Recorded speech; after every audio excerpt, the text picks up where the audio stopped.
the Honorable Speaker of the Senate, my colleagues, Cabinet Secretaries present, Excellencies, Ambassadors present, the Governor of Nairobi County, Honorable Johnson Sakaja, Principal Secretaries present, the Chairman and Executive Board members of KOTU, the Secretary General of KOTU, Brother Francis Atwoli, the Chief Executive Director, FKE, my sister Jacqueline Mugo, Chairman of Labour Committee in the National Assembly, Honorable Karemba, members of Parliament present, ladies and gentlemen, good afternoon. Hamjambo wafanyikazi wenzangu. Labor Day celebrates the most important stakeholder in our economy, the Kenyan worker. On this day, we reflect on the condition of the Kenyan worker, their environment, their benefits, and their future. On this day, we celebrate the immeasurable contribution of every shop floor across the country to the economic growth of our nation. We applaud the hard and diligent work that keeps production lines moving, markets stocked, and our economy ticking. We also appreciate the principle of tripartism and social dialogue in the labor sector between employers, workers' organizations, and government. This engagement guarantees industrial peace and harmony, which is necessary for the growth of sustainable enterprises, decent jobs, and economic growth. The theme for this year's Labor Day celebration is economic growth, political stability, and job creation, which links directly to the policy priorities articulated in the bottom-up Economic Transformation Agenda 2022 to 2027, popularly known as BETTER.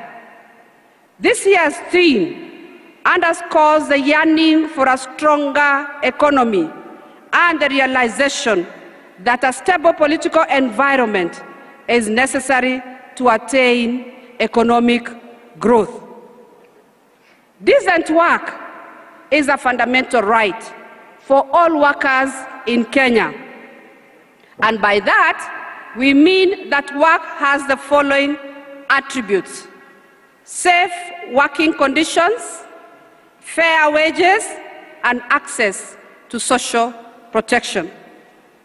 The International Labour Organization, ILO, the Central Organization of Trade Unions, Kenya, KOTU, and the Federation of Kenya Employers, FKE, implemented the Third Generation Decent Work Country Program 2021 to 2024, which is anchored on human capital development, sustainable economic growth, social dialogue, and tripartism.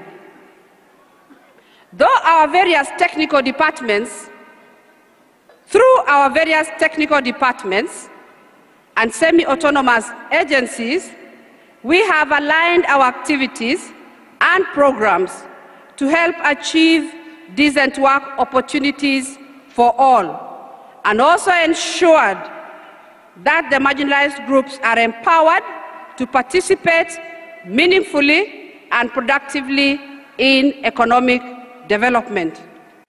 Your Excellency, many Kenyans are seeking jobs abroad, and we are proud as a ministry to note that income from diaspora remittances has outpaced receipts from traditional exports of coffee, tea, and tourism, and stands at approximately 400 billion annually. The ministry has taken several initiatives to facilitate the seamless migration of Kenyans to key labor destinations. This includes 1. Negotiation of bilateral labor agreements with 10 countries in the Middle East, Europe, America, and Asia. Number 2 is restructuring of the pre-departure training curricula to integrate additional modules reflecting the needs of major destination countries. 3 is tighter regulation of recruitment agencies and training institutions to ensure ethical recruitment practices and quality training, respectively.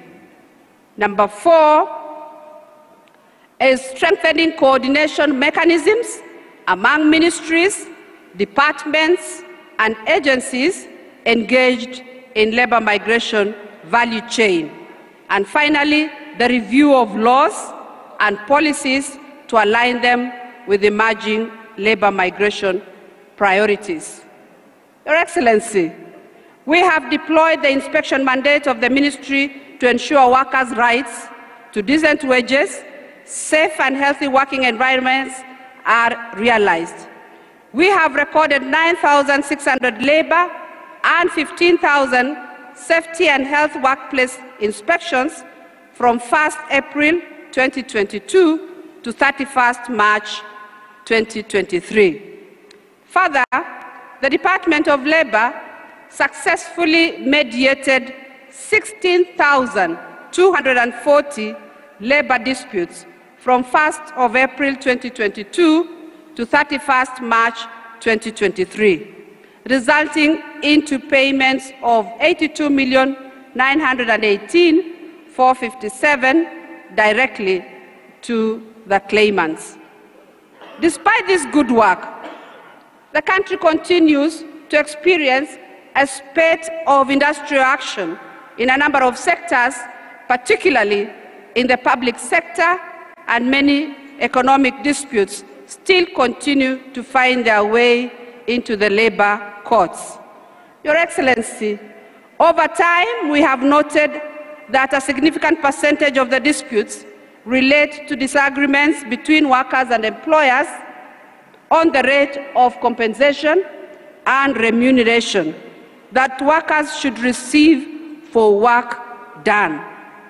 Many employers, both in the public and the private sector, rely on insufficient tools and mechanisms for determining and compensating labor, which in most cases does not account for worker and farm productivity as one of the parameters for wage determination. To address this problem, the Ministry of Labor has developed a draft wages and remuneration policy for consideration and adoption.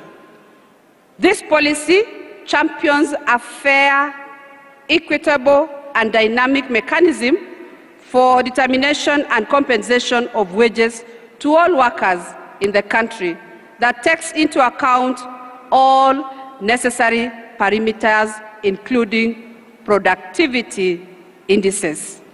Your Excellency, with a view of cushioning the economy, my ministry, through the Department of Social Protection, is mandated to protect and empower marginalized and vulnerable members of our society, to help them lead dignified and productive lives.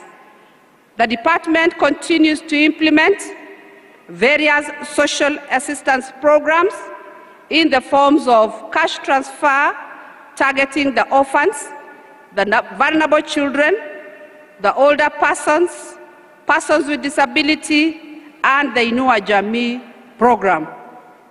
Your government, sir, has committed 28 billion to support these programs in the current financial year. Your Excellency, I restate my ministry's commitment to a prosperous and inclusive Kenya, where our workers are at the center of development and the marginalized and vulnerable members of our society are able to lead decent lives. It is now my singular honor and pleasure to welcome Musalia Mudavadi, Honorable, the Prime Cabinet Secretary. Welcome, sir. Take over the program from here.